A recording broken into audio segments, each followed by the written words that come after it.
I'm Ashton Addison from EventChain for Investment Pitch Media and the Crypto Coin Show. And today on Blockchain Interviews, we have Anton Altement, the co-founder and CEO, and Mathieu Hardy, the Chief Product Officer of Osom Finance. Gentlemen, welcome to the show, and it's a pleasure to have you here today. Look, thanks for having us, Ashton. So I'm Anton. I'm the CEO and co-founder of Osom Finance, coming from traditional banking, having spent 10 years at Credit Suisse as an investment banker in my previous life. Back in 2018, saw the light, moved into crypto, and haven't really looked back since. And I'm joined by Mathieu, the co-founder. He comes from chemical industry out of all places. Was digitizing chemical plants in his previous life, and likewise saw the light back in 2018, and has been enjoying the ride in crypto. That's great, Anton, and thank you for that introduction.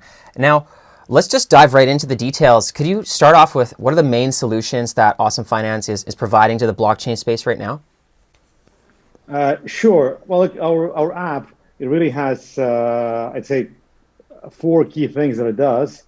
It has the portfolio aggregation functionality, so you can connect all your wallets, exchanges, and see them in one place. It has Bitcoin, ETH, buy and sell functionality. And then on the less commoditized things, we have our own algorithmic trader called Autopilot. And we also have a gift functionality, which is now very popular over Christmas, where the whole the socially distanced gifts are popular. So giving Bitcoins and Autopilot was pretty hot. So that's what we do. That's great. And yeah, I was reading into the Autopilot trading system. The DeFi industry inside of Ethereum, Polkadot, and these main blockchains right now has just gone exponentially crazy over 2020, and it seems like 2021 the trend is just continuing. And you've created a product within this auto trader to vet DeFi projects and DeFi tokens. Mathieu, maybe you can explain a little bit more on how that process works. Yeah, sure, with pleasure. So first clarification, we don't just vet DeFi token. We have all sorts of tokens in the Autopilot, BTC, ETH, BNB, and DOT. When it comes to vetting tokens, we have a two-pronged approach. So there's first a qualitative look, which is done by our team. The quality of the project, regulatory certainty, the underlying technology. And so for that reason, there are all sorts of tokens which we don't have. We don't have anything that is backed by real world assets because we're looking for a crypto native project. We've stayed away from privacy coins like Monero and Dash, although they don't always like to be called that, but we've seen a big regulatory move and a lot of them getting delisted, and we don't want to be holding a back of illiquid token one day. We had also decided to remove XRP end of December. We don't have any stable coins. But if you don't meet any of those exclusion criteria, you can be integrated into the Autopilot desirable list. And then there's a second check that's done, which is more on the quantitative approach, where we look at relative market cap and relative volumes, to make sure that those assets are big and liquid enough to be included. And then once we have done that screening, for example, today, we have about 42 coins which are in our addressable universe. And then the Autopilot makes its picks, usually holding between 8 and 14 different tokens as time goes, and trades multiple times a day. Very interesting. And now, just so that I get a clear picture from the high level, is it sort of like an index where I just say I have $100,000 and I put it in, and then the Autopilot rebalances the portfolio daily or weekly or hourly into what it thinks is best? You go, Mathieu, first, and I'll jump in. Yeah. So it's a bit more than a rebalancer, because the rebalancer, you would give it a universe of token and it would just rebalance in between that. So you tell it, okay, I want to stay at 20% of each, and it just makes sure that all your winners go and fill the bucket of all your losers, which for us isn't a very appealing proposition, especially if you're not, like, we're in traditional market that would make sense. Here things can move pretty fast, and so you can have your winners fill in the buckets of your losers until you've lost all your money. So in that sense, it's not really a rebalancer, and then it's not really an auto trader in the sense that you would set your strategy or follow someone else's, because it's really a portfolio building algorithm. So the comparison isn't an index, also because index will tend to take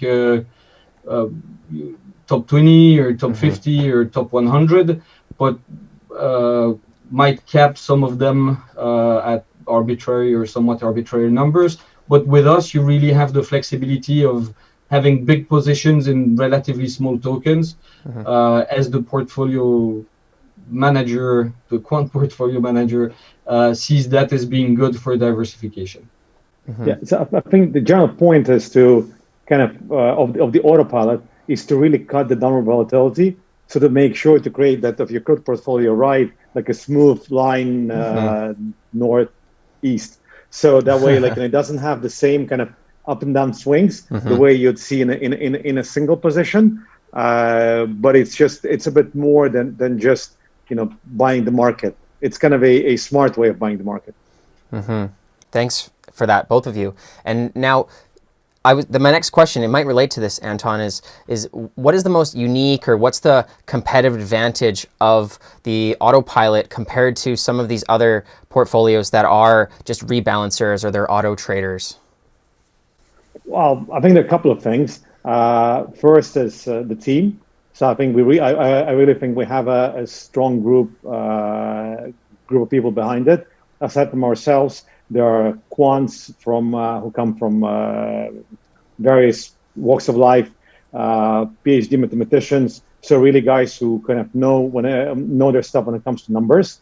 And so there's that's point number one.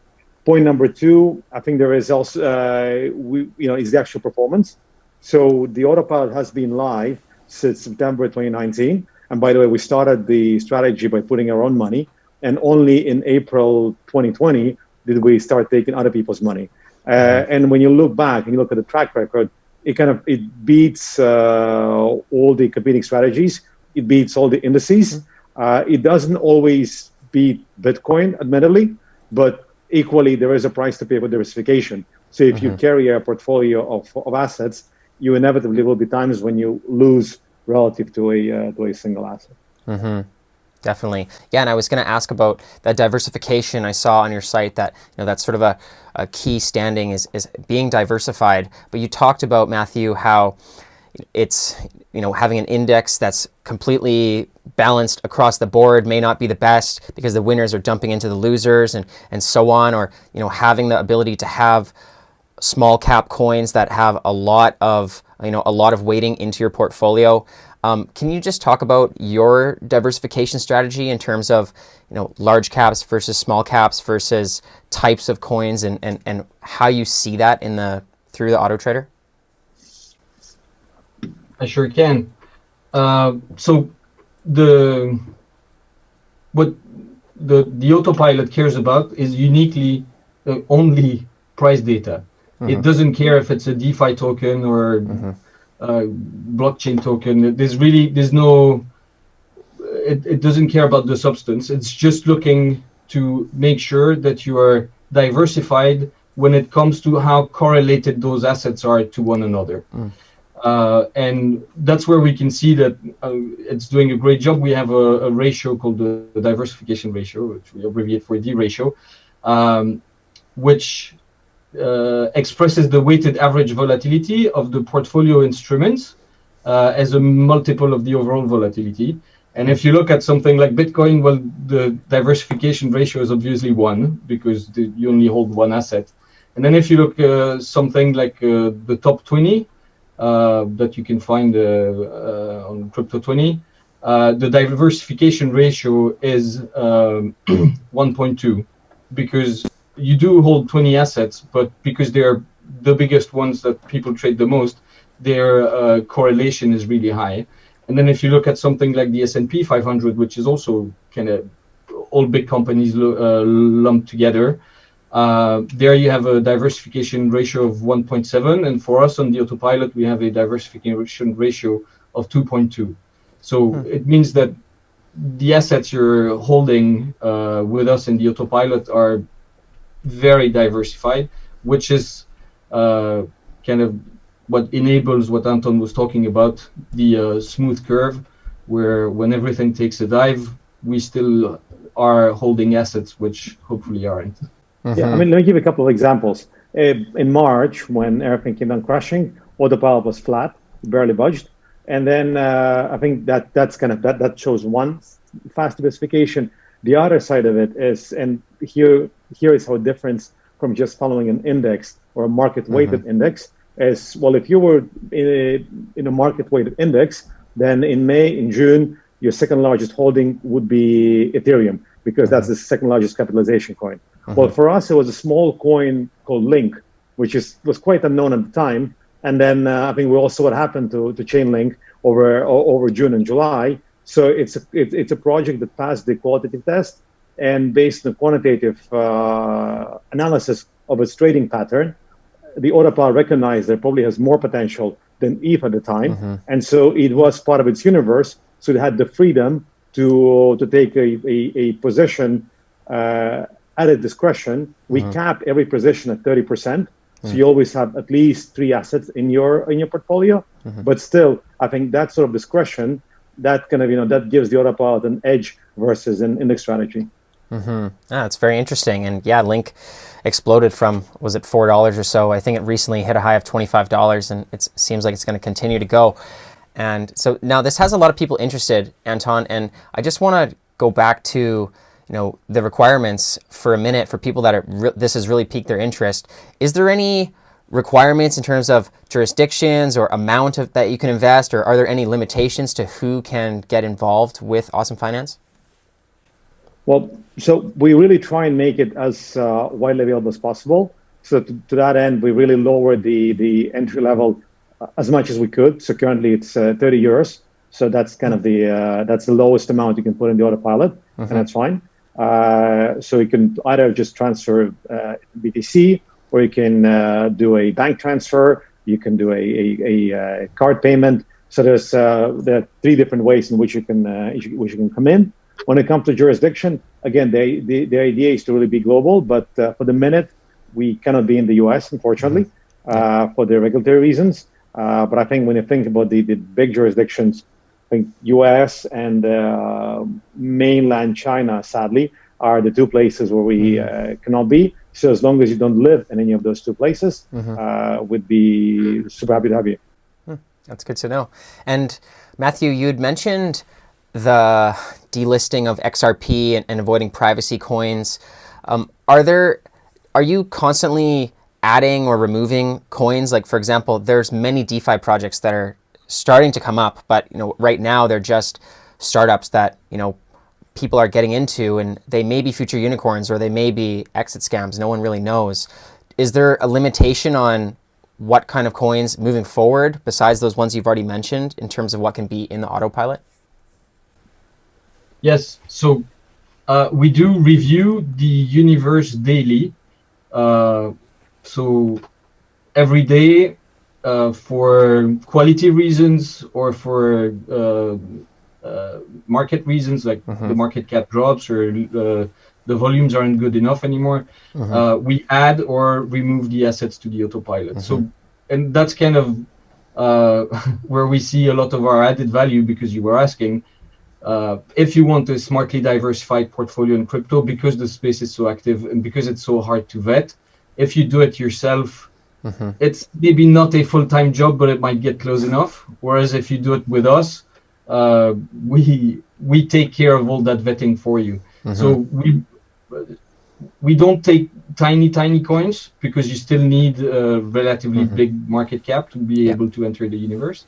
But we don't wait until they're top 4 either.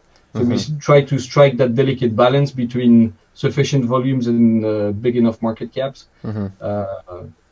And yeah, great. So now 2021, as we mentioned, DeFi looks like it's going to continue this trend. what's in the roadmap for Osom Finance? You know, the platform is live right now. Do you have plans for further releases and development updates throughout 2021? Yeah, so I mean, there's a lot going on in the background. What we are looking to do is to kind of continue adding those crypto wealth manager strategies. So we're looking at some of the more fixed income like products to be added. So for the folks that don't necessarily want to have the kind of market exposure, but would rather earn some interest in some shape or form on the crypto, we're looking to add a couple more market strategies. So I think what we want Osom to become is this kind of a place where you come and manage your crypto wealth. And so we'll be working towards that goal throughout 2021. Also, I think integration with some of the DeFi projects is definitely part and parcel of it. I think it's a bit too early to say with which ones, but there's definitely a number of DeFi projects which we're looking to integrate with. That's great. And if the viewers are looking to get involved, follow along with these updates and start using Osom Finance, what's the best way for them to get involved? Osom.finance is our website. You can find all the description there. You have the web app there. You can find us in app stores, Osom Finance. If they have any questions, they can write either to support@osom.finance or directly to me, CEO@osom.finance. So we'll be happy to answer any questions and welcome to the platform. Great. Anton, Matthew, thank you so much for the time. I will leave those links in the description box below for the viewers. All the best with Osom Finance in 2021, and let's follow up in the near future. Fantastic. Thanks very much, Ashton. Thanks for having us.